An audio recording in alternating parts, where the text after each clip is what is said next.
George, thanks for joining us today. My pleasure. George, let's start with your background in the mining industry. 30 plus years with the Cameco organization. The precursor to Teck? To Teck, correct. Okay. Retired in the early 2000s, but I retired as VP Exploration for Cameco American, but also lots of international experience. Okay, so you know a thing or two about mines. I've been around them. Okay, so you're a director of Crown Mining, which is, by way of disclosure, a company that I have an interest in, and you have an interest in, but I'd like to hear why you took an interest in Crown Mining. Well, I was approached a few years ago by Stephen Dunn, our president, our supreme commander, and he was looking at this opportunity in Northern California, copper opportunity. I was surprised, actually, that it never crossed my desk in the 30 plus years I'd been doing this. But I looked at it, I liked it, and Steve put me on his board. I've been involved ever since. Okay, so what is it about the mine and the property that you think is attractive? Well, right now, Crown is, we just commissioned a PEV for the Moonlight deposit, which is one of the assets on the property. It's a 200 million plus ton deposit, roughly 0.3 copper with good silver credits. Open pittable. It's got superb metallurgy. It will be a mine along the way. So it's an exciting opportunity. So in terms of available copper projects in the world of this scale, do you see this as being near the top of the list, near the middle of the list, the bottom of the list?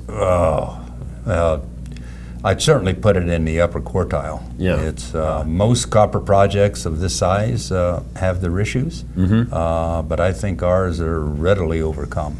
And getting a permit for this kind of a mine in California, how's that going to be? I think the California issue is overstated. Oh yeah. It's there are mines, mostly in Southern California, where the population is not quite as friendly, but permits have been issued. Northern California, we definitely have local support, and in California, the lead agency, the lead permitting agency, is actually the county, not the state.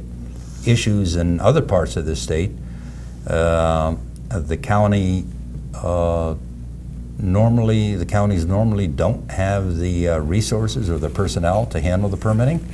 And so going forward with permitting in Northern California, you want to make sure that the county retains the ability to handle the permits. Sure. Okay, so a mine of this size, I mean, I'm assuming you're going to start with something that's large tonnage? It's a big mine. It's a big mine. A company like Crown is going to need a partner. And correct. In terms of the attractiveness of this particular project to an industrial partner that's a major producer, does it rank highly? It should, yes. It should. Right now, this is not a very well-known deposit, so and that's actually why I'm in Toronto this week, to get the word out there that this thing exists. Right. Get some attention to it. So you're here to meet with other companies who might be interested in becoming partners? Well, right now we're talking to analysts for the most part, I see. getting them to spread the word. Right. So. Okay, so I guess it would be premature to estimate what the CapEx requirement be. No, it's, well, we, after Crown acquired the properties, we've carried out several different studies. We've looked at the permitting hurdles.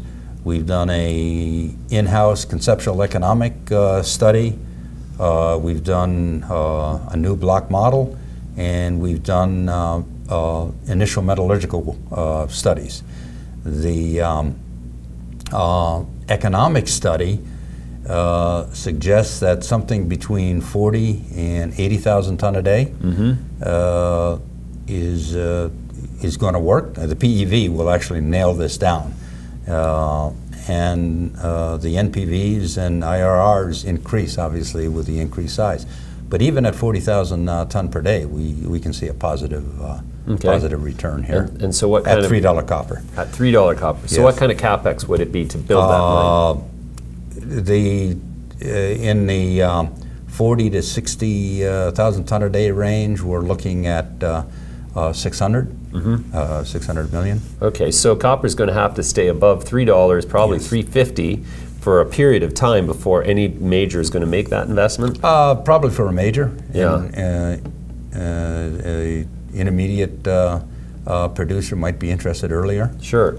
And are majors, at this point, of all the major copper producers, are they incentivized to be looking at acquisitions now, given their current production profile and decreasing grade? Well, they should be. Yeah.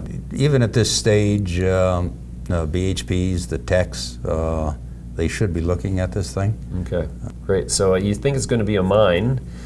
No. I said I know it's going to be a mine. Oh, you know it's going to be a mine. Okay, so it's going to be a mine one day for sure. Yes. It's going to take $3 copper to get it there. Correct. We're at $3, right. So essentially, and it flies at $3. And you know, obviously, when it gets to $3.25 or $3.50, it's going to be very, very attractive. Okay, great. We'll leave it there for now. George, thanks for joining me today. Okay. Yeah. Thank you very much.